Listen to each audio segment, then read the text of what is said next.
Hey, this is Greg Graffin from Bad Religion, and you're watching Loudwire.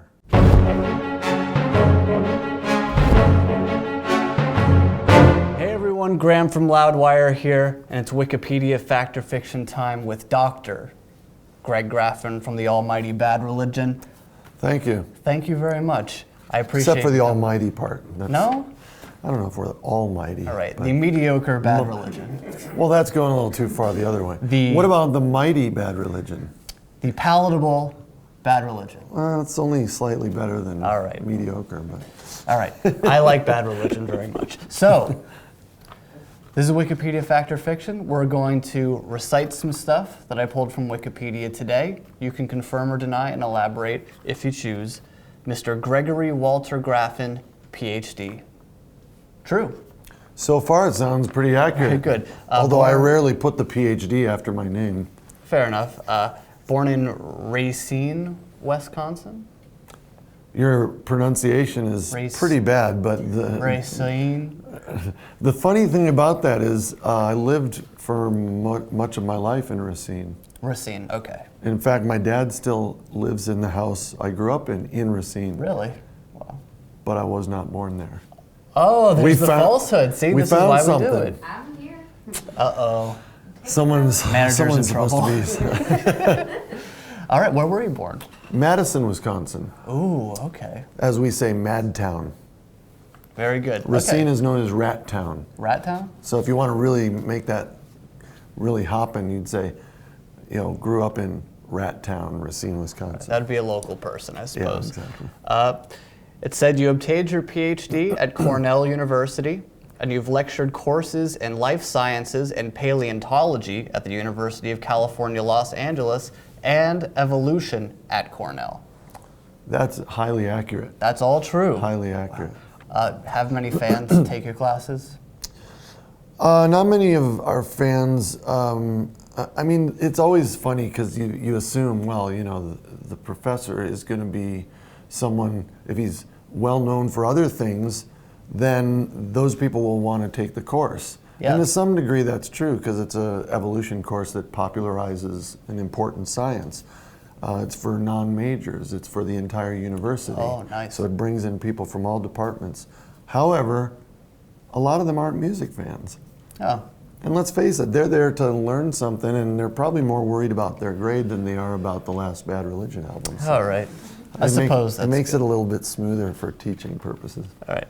I saw a contradiction on various pages on what your PhD is in. One said zoology, another said evolutionary biology.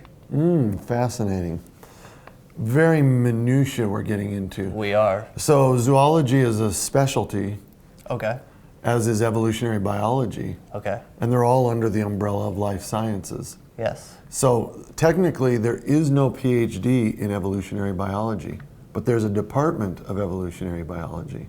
Okay. Okay, so that's where I did my work, in the Department of Evolutionary Biology, but the actual official stamp that's formally recognized in the university is a PhD in zoology. Zoology. Okay, that's the correct one. Yeah, which is animal biology as opposed to botany or something, which is plant biology. But you did study botany. Yeah, I know a little bit. A little bit. I'm an amateur botanist. Another contradiction. Said on different pages, Bad Religion either formed in 79 or 80, and it also said that even all the way back then, you wanted the year 2000 to be Bad Religion's 20th birthday. I was 15 years old in 1980, the year we started. 80? Okay. Weren't thinking about the year 2000. Yeah. Even the suggestion that a 15-year-old would be thinking, what am I going to be doing in 20 years? Yeah. Celebrating the 20th anniversary of my band is ludicrous. We were happy if we'd be around next year. Exactly. Point, That's why I pulled these things out for you. Yeah. Well, just to help clarify these things is great. Very good. I like it. Because, you know, I lose sleep over this shit. I can relate. I'm joking. Bad Religion and the Crossbuster logo. It said you guys were trying to find the most offensive name and image possible. Yeah, well, that's fairly accurate. I mean, we were trying to... When you're 15, you're just trying to piss off your parents, as Totally. I've said numerous times. So, but honestly, there was always, we could. I don't know if this is a family show or not. No, you can say whatever you want. But we were at least savvy enough to steer clear of certain names. Yeah, sure. Do you want to know what some of those were? Yeah. I remember distinctly rejecting vaginal discharge as one of the names, because we thought, there's no way this could. That's a true story. Very There's no good. way that this could ever lead to anything good. So the idea that we were just trying to come up with something offensive is ridiculous. It's Okay. still, we were all kind of nerds who liked philosophy. Yeah. And we liked science fiction, and so we all knew that it had to be something that was debatable and philosophical. Okay. And religion was always one of those things. Cool. Discharge did do pretty well, though. The band Yeah, but Discharge that's did all right. But that's why you can be nebulous and just call it discharge, or you can just get right to the exactly disgusting part of it. Very. And we threw it away immediately. Wait, now there's another really good one. Please. Oh, head cheese. we rejected head cheese outright. There are some people that don't know what head cheese is. Right. Well, the more I think about it, that may have been the best name for it. Anyway, you guys are welcome to take that name, but I would like a little bit of credit. My Okay. teenage self wishes that. Dr. Graffin's head cheese. Very good. How Could Hell Be Any Worse was financed by a $1,000 loan from Brett Gurowitz's father. Semi-true. Okay. Good old Richard Gurwitz, Brett's dad, actually gave us $3,000. Ooh, deep pockets. To start, yeah, that band, and to start have enough money to press 1,000 7-inches, Awesome. and we paid him back. But anyway, on that album, one of the acknowledgments, thanks to Big Dick. Yeah, Oh, Richard, of course. that answers. That should be It's in good. Wikipedia. It's Why does perfect. it say thanks to Big Dick on their first album? Because of Richard. That's really good. He gave us. Add that. It says Eddie Vedder from Pearl Jam provided backing vocals on American Jesus. True, but that's not Yeah. what's but that's not what's noteworthy about that album. Okay. What would you I mean, say? American Jesus was one of the best songs, but Eddie sang an entire verse of a song called Watch It Die. Oh, okay. So he's featured on the album. But he did do backups on American Jesus. Oh, yeah. Okay. I'd see. I didn't even know that. I couldn't Oh, hear. no, You yeah. can't really even well, hear he that. was a big fan before Pearl Jam got famous. Wow. And, he was a good singer. And he was in the neighborhood. And I asked him if he wanted to come and sing a verse and sing backgrounds. And he loved the idea. Yeah, like on the Gangs, he's part of it, or? Yeah. Okay. Yeah. Awesome. I'll take a special listen for that. The Gray Race. It was the first album since How Could Hell Be Any Worse that the band recorded as a group. And you wanted to foster a sense of unity following Gurowitz's departure. This was also the first album which you solicited the opinions of other band members before recording. Where do these guys come up with this stuff? Anyway, there are parts of this that are interesting, Okay. but parts of it that seem propagandist. Ooh. Okay, Wow. so in other words, the part that's interesting and kind of a nice take on it is, Brett had departed, Yes. and there was a sense of camaraderie around that album.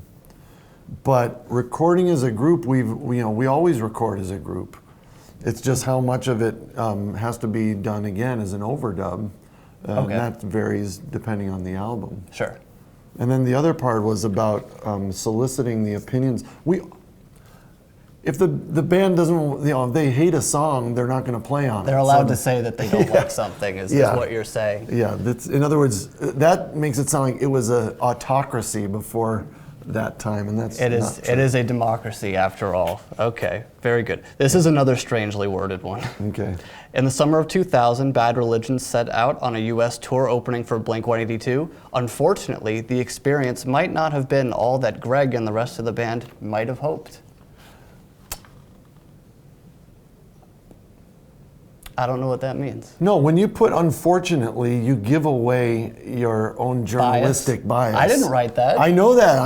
I'm telling you that how I interpret that is somebody had an axe to grind when they wrote that. Mark Hoppus.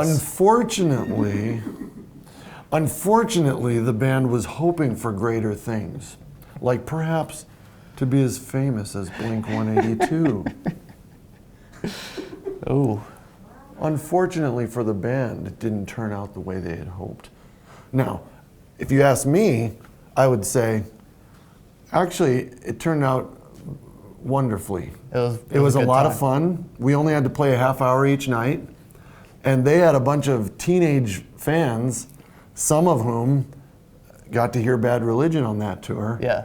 and became Bad Religion fans when they grew up a little bit. So, I mean, it was actually a really successful and fun summer. There you go. There you go. Last one. Unfortunately, we might have to rewrite that sentence. Very good. Last one. Yeah, okay. There's one more.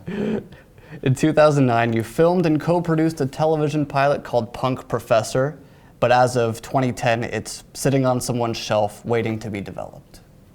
Unfortunately, another failed effort Oh, bummer. by the Punk Professor. Was it called Punk Professor? Yeah, it actually was. But it was actually not even a pilot. Oh, okay.